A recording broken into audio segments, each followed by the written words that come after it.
Hello friends, स्वागत है आप सभी का आज की एक और नई वीडियो में, जहां आज हम कक्षा 9 के क्षितिज का पार्ट 1 करने जा रहे हैं, जो कि है दो बैलों की कथा। काफ़ी ज़्यादा इंटरेस्टिंग चैप्टर है और ये इसका पार्ट 2 है। पार्ट 1 जो है उसकी लिंक डिस्क्रिप्शन में है, फटाफट जाके देखो।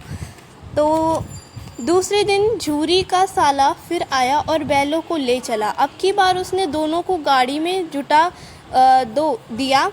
2-4 बार मोती ने गाड़ी को सड़क की खाई में गिराना चाहा, पर हीरा ने संभाल लिया। वह ज़्यादा सहनशील था।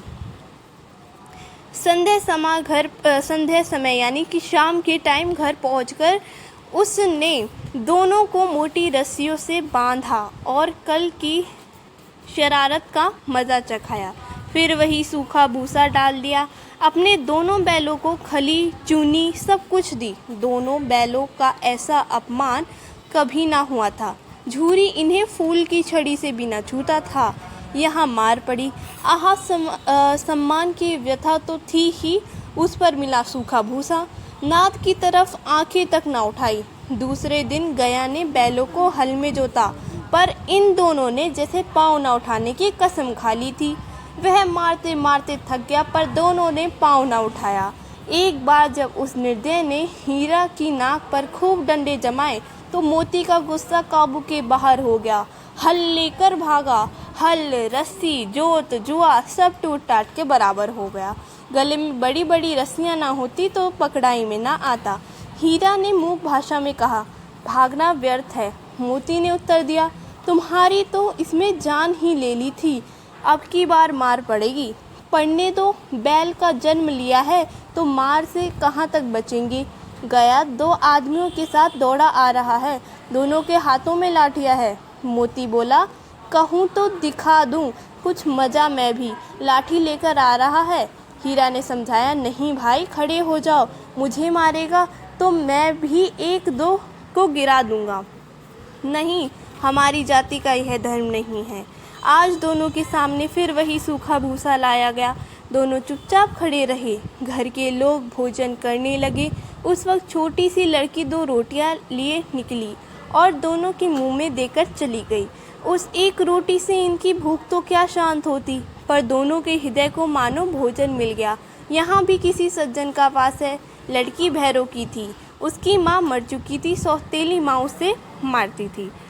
दोनों दिन भर जोते जाते, डंडे खाते और अड़ते। शाम को थान पर बांध दिए जाते और रात को वही बालिका उन्हें 2 रोटी खिला जाती। प्रेम के इस प्रसाद की यह बरकत थी कि 2-2 गाल सूखा भूसा खाकर भी दोनों दुर्बल न होते थे, मगर दोनों की आंखों में रोम रोम में विद्रोह भरा हुआ था। एक दिन मोती ने मूक भाषा में कहा, अब तो नहीं सहा जाता हीरा, क्या करना चाहिए?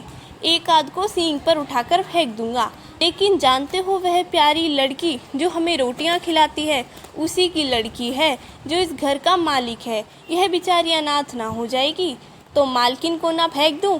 वही तो उस लड़की को मारती है, लेकिन औरत जात पर सींग चलाना मना है। यह भूले जाते हो।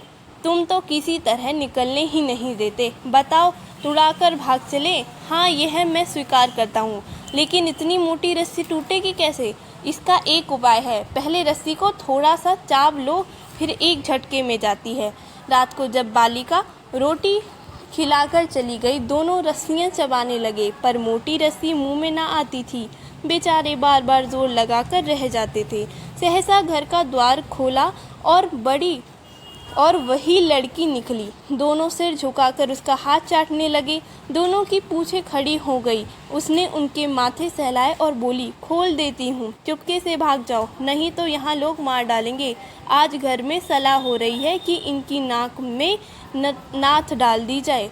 उसने गराव खोल दिया, पर दोनों चुपचाप खड़े रहे। मोती ने अपनी भाषा में पूछा, अब चलते क्यों नहीं? हीरा ने कहा, चले तो, लेकिन कल इस अनाथ पर आफत आएगी, सब इसी पर संदेह करेंगे। सहसा बालिका चिल्लाई, दोनों फुफाले बैल भागे जा रहे हैं। ओ दादा, दादा, दोनों बैल भागे जा रहे हैं, जल्दी दौड़ो। गया हड़बड़ाकर भीतर से निकला और बैलों को पकड़ने चला। वे दोनों भागे। गया ने पीछा किया और भी तेज हुए। गया ने शोर मचाया, फिर गांव के कुछ आदमियों को भी साथ लेने के लिए लौटा। दोनों मित्रों को भागने का मौका मिल गया, सीधे दौड़ते चले गए। यहाँ तक कि मार्ग का ज्ञान ना रहा। जिस परिचित मार्ग से आए थे उसका यहाँ पता ना था। नए नए गांव मिलने लगे। तब दोनों एक खेत के किनारे खड़े होकर सोचने लगे, अब क्या करना चाहिए। हीरा ने कहा, मालूम होता है राह भूल गए। तुम भी बेतहाशा भागे, वहीं उसे मार गिराना था।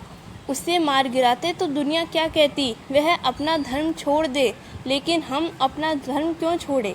दोनों भूख से व्याकुल हो रहे थे। खेत में मटर खड़ी थी, चढ़ने लगे, रह रह कर आहट ले लेते थे, कोई आता तो नहीं है। जब पेट भर गया, दोनों ने आज़ादी का अनुभव किया तो मस्त होकर उछलने कूदने लगे। पहले दोनों ने डकार ली, फिर सींग मिलाए और एक दूसरे को ठेलने लगे। मोती ने हीरा को कई कदम पीछे हटा दिया, यहाँ तक कि वह खाई में गिर गया।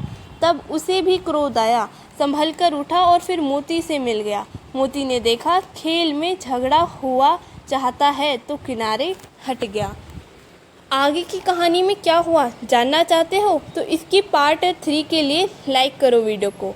आज की वीडियो में इतना ही। पार्ट 1 जो है इसका, उसकी लिंक डिस्क्रिप्शन में है। चैनल पर नए तो चैनल को सब्सक्राइब करो और जो भी तुम्हारे कमेंट हो उसे मतलब जो भी तुम्हारे डाउट हो उसे कमेंट में पूछो।